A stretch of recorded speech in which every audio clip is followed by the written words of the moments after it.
আসসালামু আলাইকুম, বিসমিল্লাহির রহমানির রহিম। সবাইকে স্বাগতম আমার চ্যানেলে। শুভ সকাল। রান্নাঘরে চলে এসেছি। আটা সানিয়ে নিতেছি, পরোটা বানাবো আর হালুয়া আর ডিম পোচ করে দিব, এই সকালের নাস্তা।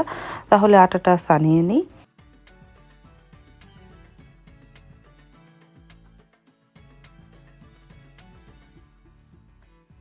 তারপর তো হালুয়াটা প্রায় হয়ে এসেছে। চিনি দিয়ে দিয়েছি, একটু ঘিও দিয়েছিলাম, আর একটু ঘন হলে নামিয়ে ফেলবো। আর এদিকে আটাটা চানানো হয়েছে, এখন গুল গুল করে নিয়েছি। তারপরে গুল শেপ মতন বানিয়ে তারপরে রুটি বেলে পরোটা শেপ বানিয়ে রাখি। হালুয়াটা তো বানানো হয়ে গেল, বাটিতে বেড়ে রাখলাম। আর এখানে রুটির মতন এখন বেলে পরোটা শেপ বানিয়ে রাখি, লাচ্ছি পরোটা খাবে। তারপরে তো সব শেপ বানানো হয়ে যাওয়ার পর একটা একটা করে ভেজেও নিতেছি। এই লাচ্ছি পরোটাটা অনেকটাই নরম হয়, খেতেও খুব ভালো লাগে। আর এদিকে সাইদুলের বাবা ফ্রেশ হয়ে চলে এসেছে, সে ডিম পোচ করতেছে আর আমি পরোটা ভাজতেছি।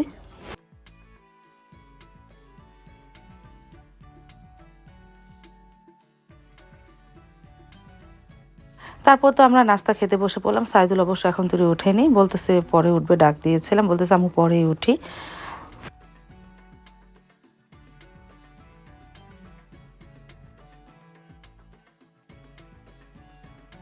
তারপর তো আমি নাস্তা খেয়ে নিলাম, পরোটা আর ডিম পোচ।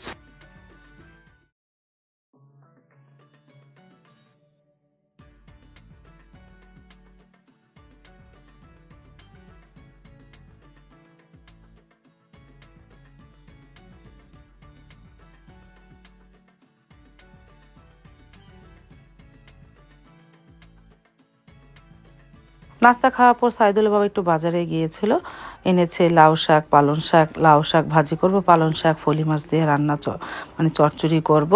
আর এগুলো মা কেটে দিতেছে, সাথে সারামণিও বসেছে, দুই মা কাটতেছে আস্তে আস্তে। তারপরে রান্নাটা শুরু করবো না, আর ভাবি তো ভাবির কাজ করে চলে গেছে। তারপর ঘন্টাখানিক পর রান্নাঘরেও চলে আসলাম।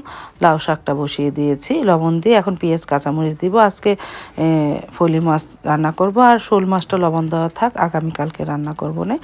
আর এদিকে চিংড়ি মাছ ভুনা করব সাইদুলের জন্য, ও তো আবার মানে ফলি মাছ খেতে চায় না। লাউ শাকটা এখন একটু হালকা নাড়া দিয়ে তারপরে পেঁয়াজ কাঁচামরিচ দিয়ে দিই, ভাপে সিদ্ধ করে নিয়ে পরে বাগার দিব।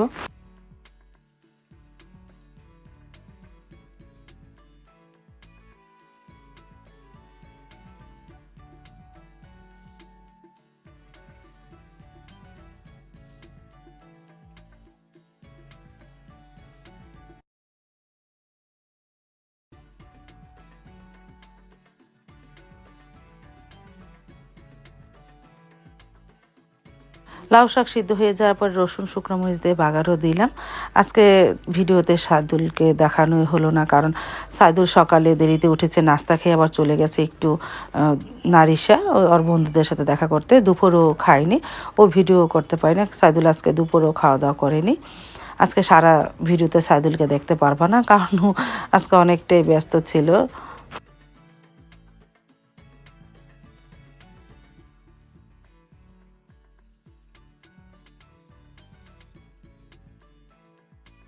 ভাতটা ঠিকা দিয়ে চিংড়ি মাছটা রান্না করলাম সাইদুলের জন্য, কিন্তু ছেলে আজকে দুপুরে আর খেলো না, বলতেছে আমি রাত্রে খাবো না। দুপুরে ওই নারিশা গিয়েছিল, বন্ধুদের সাথে খেয়ে এসেছে, এই জন্য আজকে আর দুপুরে খেলো না। বলতেছে রাত্রে খাবো না, ওর জন্য লাউ শাক চিংড়ি মাছ ভাজি, মানে চিংড়ি মাছ ভুনা করলাম।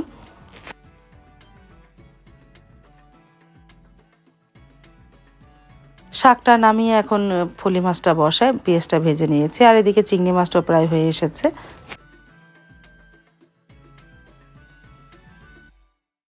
পেঁয়াজটা তো ভাজা হয়েছে, এখন আদা রসুন দিলাম, হলুদ গুঁড়া, মরিচ গুঁড়া, ধনিয়া গুঁড়া দিয়ে মশলাটাকে একটু কষানো হোক।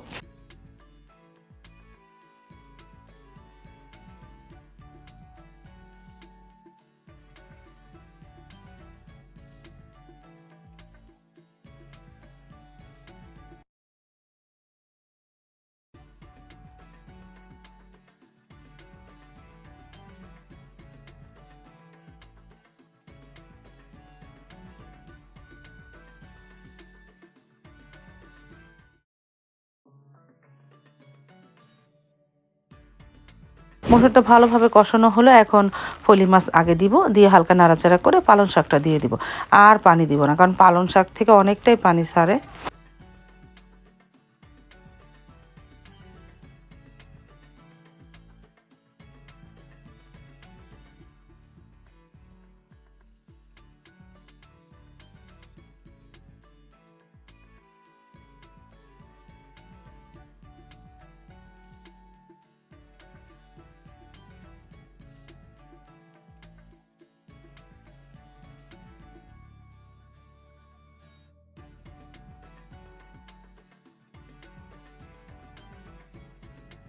তারপরে এই যে দেখো পালং শাকের থেকে কতটা পানি ছাড়ছে। একটা অন্য কড়াইতে দিলাম, ওটা অনেকটাই বড় হয়ে যাচ্ছে। মনে করলাম ছোট একটা কড়াইতে দিয়ে তাড়াতাড়ি পানিটা শুকিয়ে ফেলতে পারবো না। আর এই চুলায় ইলিশ মাছের মাথা লবণদা রেখেছিলাম, সেটা পেঁয়াজ পাতা তারপরে আলু সিম দিয়ে একটু চচ্চড়ি মানে পাতুরি মতন করতেছি।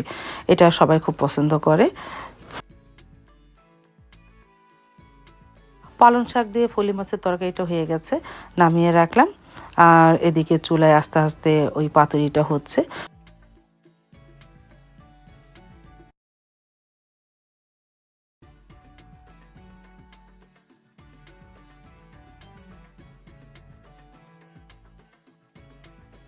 তারপরে এই যে আমরা সবাই খেতে বসে পড়লাম এক এক করে।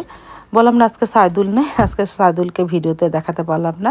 ও সকালে অনেক দেরিতে নাস্তা খেয়েছিল, তখন আমি ব্যস্ত ছিলাম, মনে ছিল না। আবার দুপুরও আমাদের সাথে খায়নি, খেয়ে এসেছিল, রাত্রে বলছে খাবে। তারপরে আমরাই সবাই খেয়ে নিলাম আলহামদুলিল্লাহ।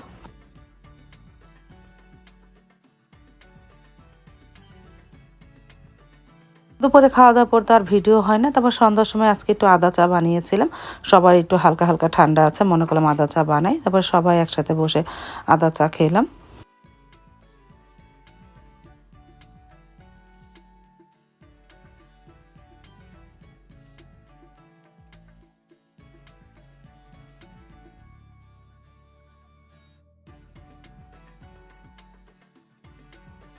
আজ তাহলে এই পর্যন্ত, দেখা হবে আগামীকালকে নতুন আরেকটা ব্লগ নিয়ে। আল্লাহ হাফিজ, আসসালামু আলাইকুম।